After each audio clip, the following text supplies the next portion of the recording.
thina. Uthi-ke uNkulunkulu namhlanje mafundisini amahle ngesikhathi kuphela amandla. Uma thina sithemba uJehova siyonikwa amandla amasha bese sindiza njengokhozi. Ngithi-ke mina umukhozi ngidizela phezulu mangubane. Ifocus yalo isekudleni entweni ekude phansi.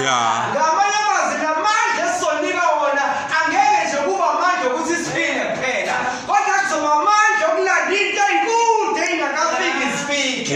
Uma sibona impilo iqhubeka sibona into ezinhle uNkulunkulu azozenza ebandleni noma empilweni yethu noma sibona umndeni yethu ezosindisa iphenduke.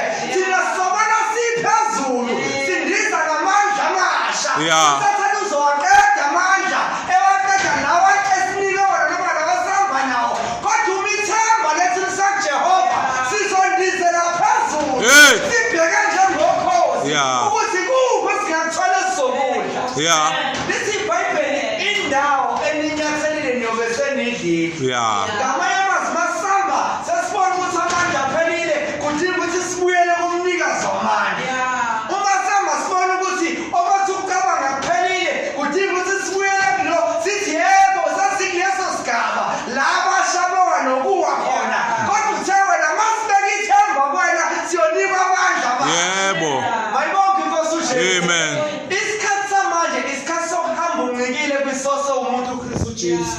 Ngoba lithi iBhayibheli uyasitusela ngesikhathi esitusela zonke